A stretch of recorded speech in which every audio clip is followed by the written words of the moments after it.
At NBAA with Alexander Craig, who's the president and CEO of Stratos Aircraft, a single-engine jet that's in development.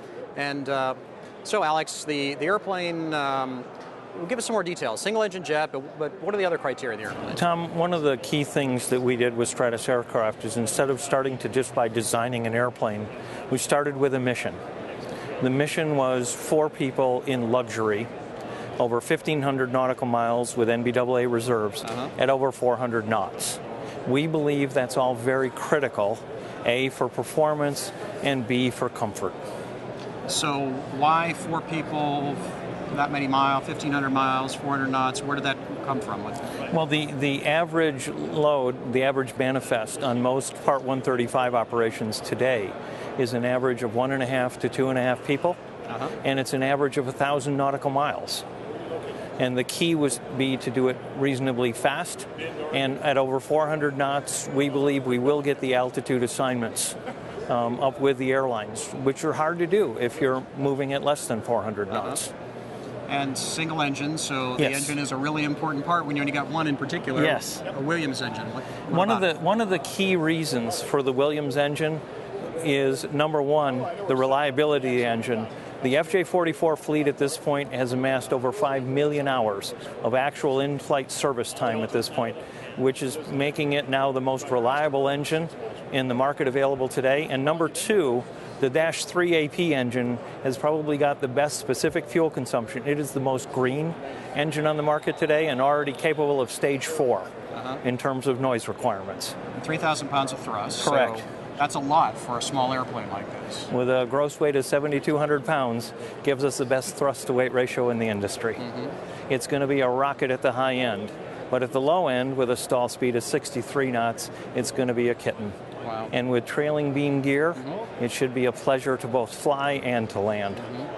So what's the status of the project? No airplane has flown yet. You've got a mock-up here. Correct.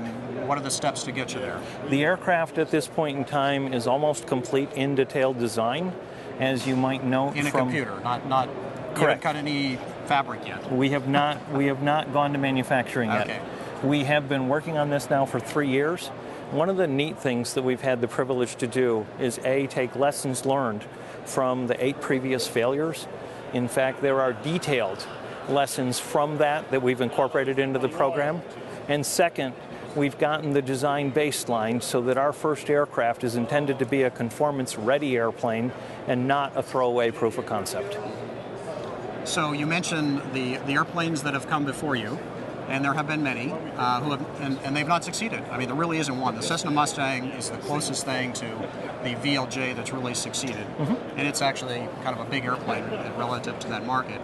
So why are you any different? Why should people believe that you're going to be able to accomplish something that so many others have tried and not yet done? First, the Stratos aircraft has had the privilege of lessons learned from others. So there's no new technology on this aircraft. Unlike some of the other initiatives where they were pushing one or more elements of technology or some future change in manufacturing process, etc., we're not doing any of that. All of the major components and major elements in this aircraft are FAA certified now. Second, we started with, again, the mission, and then second, with the requirements for certification. We've already got our project authorization, we've already met with the FAA and discussed the compliance matrix and the certification requirements for the aircraft. And as you know, in August of last year, the FAA finally published the NPRM on the Part 23 certification basis for the light turbojet aircraft. So, albeit not the first, we believe as a fast follower, taking advantage of all the lessons learned and issue papers and work that both the industry and FAA have done, is now ready to use. And we're there. It's a $2 million airplane. And are you taking orders at this point? We are. So what happens to my money if I give you a deposit or place an order with you?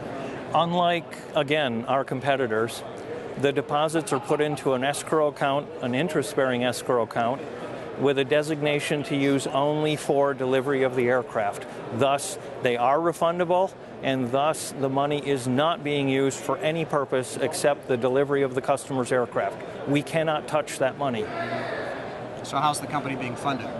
Currently, the company has been funded internally for the past 3 years. And we are now at the point where we're looking for our first external funding round of $15 million. In the past couple of months, we've come very close to closing it twice now, and I may be days away from closing it again just here at the show. There's an amazing amount more interest now than there was just 6 to 12 months ago. How damaging to your efforts, though, were all the previous failures? I'm glad you asked that question.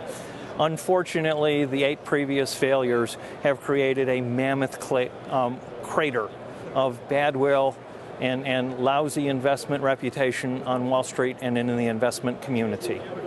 At this point in time, we are looking globally for those investors, but we're also looking for people to look through that crater and look in detail at the precision of our plan and the precision of our execution.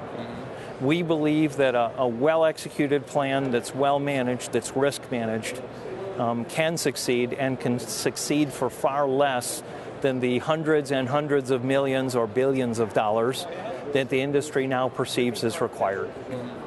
Who do you think is a typical buyer for this? What kind of airplane are they coming out of, and what are they going to use it for? The beauty of this particular aircraft, at the low end with a 63-knot stall speed, which is only slightly higher than your Cessna 172 or A36 Bonanza in your case, Tom, is going to make this thing a kitten to fly at the low end. And with a glass cockpit, automated cockpit, it should be quite simple for today's private pilot, instrument-rated pilot who's flying a high-performance single or a light twin to transition into. At the high end, this aircraft is going to be capable of going fast enough to stay up with the airlines and to get the altitude assignments for a high-altitude flight. It's going to be a fully automated flight deck.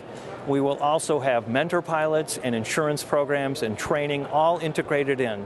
So our goal is not to just provide an aircraft, but to provide a solution that our customers are going to be comfortable flying, comfortable using, and more importantly, that they're going to be comfortable with flying their families with.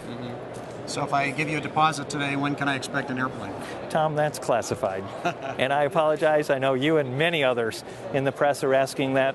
Unlike others who have made promises in the past and broken them or had to take shortcuts to get there, we're not doing that. We would rather have a quiet competence in execution, and I'll let you know the day after first flight. All right. Thanks, Alex, very much for joining us on AOPA Live. Tom, thank you very much for your time.